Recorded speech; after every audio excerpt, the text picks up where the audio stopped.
All right. So, how did you come about going into campus ministry outside of college? Well, I went to school for industrial engineering. In about my junior year, I took 5 years. I realized that engineering was not where I was headed. Through some spiritual direction with one of the Newman Center priests, I discussed and talked to him about um, kind of searching for vocations and discernment of vocations. And through that, I realized that my family had been very heavily involved in church life. Um, and I had always thought about doing something with the church in my spare time. Thought about being an engineer during the work week, and on the weekends, somehow giving back to my parish. Um, and being that I really found my faith through the Newman Center, I wanted to give back in the church in that way.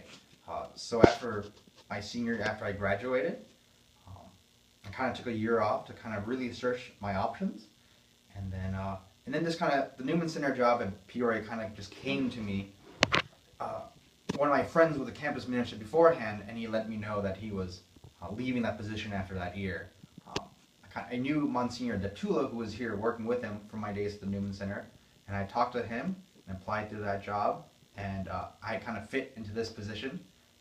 Being involved with the Newman Center at U of I, knowing Koinonia, having worked with Focus, and being involved in kind of the operation of the Newman Center as I worked there part-time, I was kind of a good fit for here as it was something that was growing. And with Monsignor Deptula, it kind of brought a lot of the ways they had done things from U of I over to Bradley, kind of could immediately kind of flow into the system they had built up. How long were you the campus minister here at Bradley? And when the time came, why did you ultimately decide to leave? I was a campus minister for 3 years. When I first started with Monsignor Brownsey, we had kind of talked that there was a campus minister. That kind of talked that the campus ministers previously had only been here for 1 year, 2 years.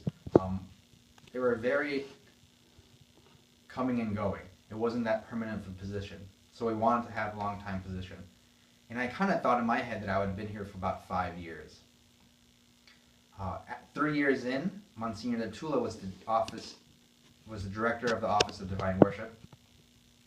And I had been involved with him and worked with him at the cathedral, helping out with some major events. And at that point, the deacon who was his assistant had retired, and he needed someone else to step into that role, and he offered me that position as assistant director of divine worship. And after talking with Monsignor Brownsey, we thought it was just a position that I couldn't afford to let go. And after talking with Monsignor Deptula, he assured me that as needed, the cathedral and downtown has always been involved with the Bradley Newman Center, that I would be free to kind of help out as needed and to help transition into new campus ministers as we saw fit. So 3 years ago now, I took this position, and even now I'm still helping out. Helped out with Mike when he transitioned here, and I still help out with Annie in transition as she's here as well. The cathedral downtown often relies on altar servers that come from the local high school, Peoria Notre Dame, and especially the Newman Center here. So we try to keep that connection between the cathedral and the Newman Center to help encourage students to come help at our major events. So you said now you work for the diocese and you help out with the campus ministers and with the Bradley community. What is something that you do on a daily basis at the cathedral and for the diocese? So as far as community-based, a lot of things I do, mostly are administration at the cathedral. Mostly administration for when the bishop goes to local parishes. I kind of handle the paperwork and sometimes travel with him.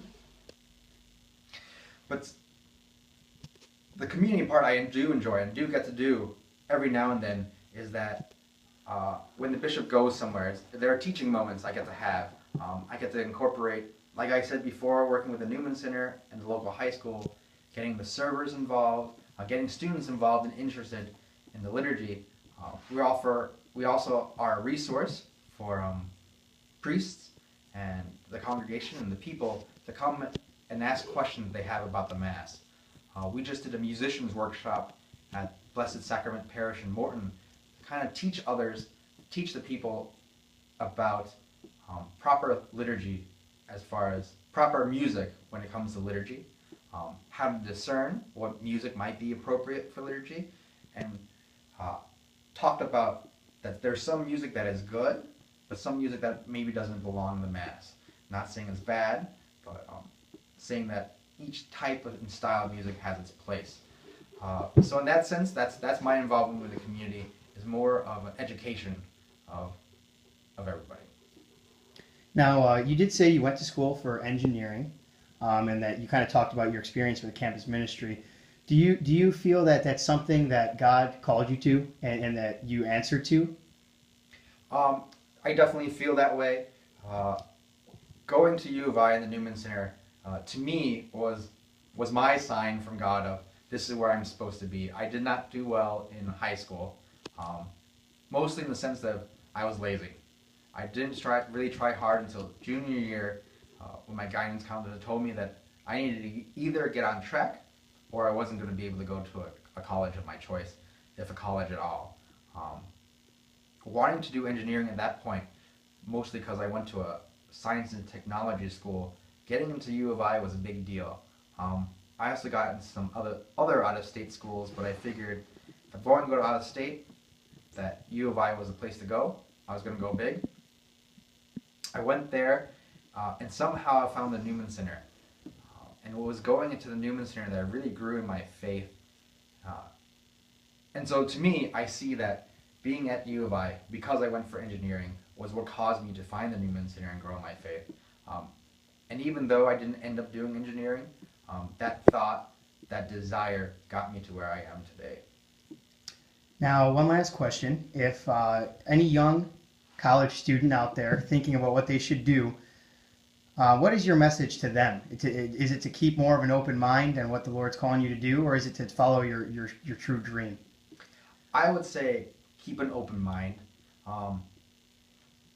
And I think in that way, you'll end up following your dream. If your desire does not line up with what you want to do, I think that's a good sign that there's something else holding you back. I think a little bit that the whole what you do, you enjoy what you do, is true. That if you find that if you do what you enjoy, you'll do it for the rest of your life and you'll enjoy it. I think sometimes what you hold back is what I should be doing is different from what I want to be doing. And sometimes I feel like a lot of people are held back by what they should do.